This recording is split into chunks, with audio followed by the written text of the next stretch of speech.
Klau, tev ir savs autiņš, man arī vēl nav, bet es jūtu, ka drīz būs. Kāpēc jaunam cilvēkam vajag savu auto? Skaties. Es esmu Arturs Matisons, es esmu BMW braucējs. Šis ir mans auto. Marka Citroen Berlingo. Tautā sauc par kūkvāģi, bet, principā man viņš nodara kā pārvietošanās līdzeklis, lai es gan pats varu iekāpt iekšā, iesaisties un aizmugurē ielikt riteni. Varbūt nav pats stilīgākais, bet ļoti praktisks. Tā ir brīvība. Es varu aizbraukt uz jebkur vietu, kur man vajag. Mans sapņa auto ir, šeit varētu teikt, tur Porsche vai Ferrari vai kaut kas tamlīdzīgs, bet, es tā kā piezemētāks cilvēks teikšu, ka man sapņa auto ir Audi A4 jaunais. Jaudīgs, labs motors un kaitina pārējos autobraucējus. Var uz universitāti izbraukāt brīvdienām, ārpus Rīgas, uzlikt diskus sākumā, pēc tam lampas salikt, tagad nesen nosēdināju priekšu mazliet. Tā tīri priekš pilsētas.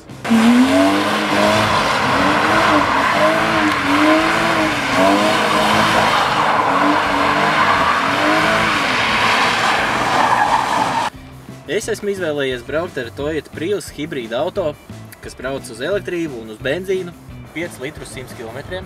Tad, kad stāv vai brauc apmēram uz 50 km/h, tad vispār neko nepatērēju, ir absolūts klusums un nekādu izplūdes gāžu. Tas man ir ļoti svarīgi, jo es vienmēr dzīves situācijās izvēlos to zaļāko dzīvesveidu. Eju uz veikalu ar auduma iepirkuma maisiņu. Mans sapņu auto principā ir elektromobīls, vienmēr bijis.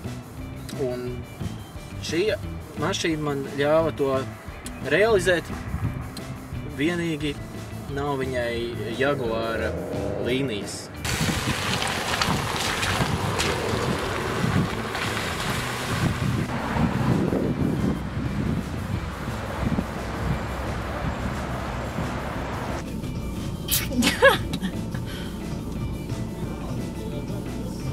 Es zināju, ka es gribu mazu mašīnīti, un tad es sākumā skatījos uz Toyota Celica, uz Mini, un tad viens draugs vienkārši pateica, ka tā piestāvēta Audi TT.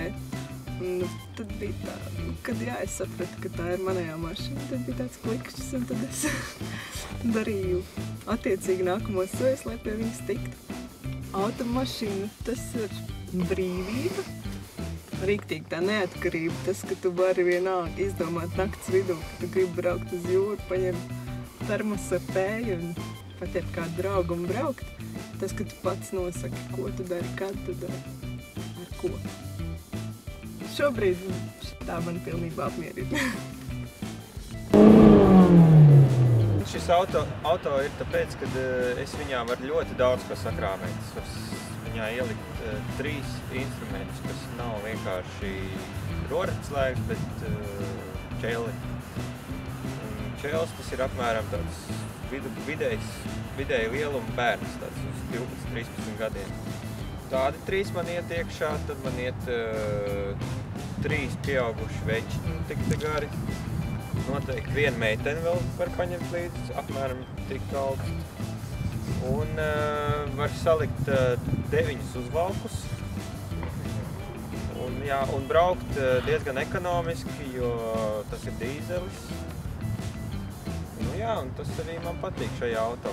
Man patīk arī tas, ka šis auto ir labi nostrādāts un viņam, teiksim, salonā, kad brauc, tad nejūt, ka tas ir dīzelis. Redz, cik forši, ka tev ir savs auto. Bet padomā, varbūt savu esošo braucamo tu vēlies iemainīt pret kaut ko daudz labāku. Vai arī auto iegādi tu tikai plāno. Tad atceries, ka labāk braucamo tu var atļauties ar Hanza Leasing. Jo Hanza Leasingam ir baigi labais piedāvājums tieši jauniešiem.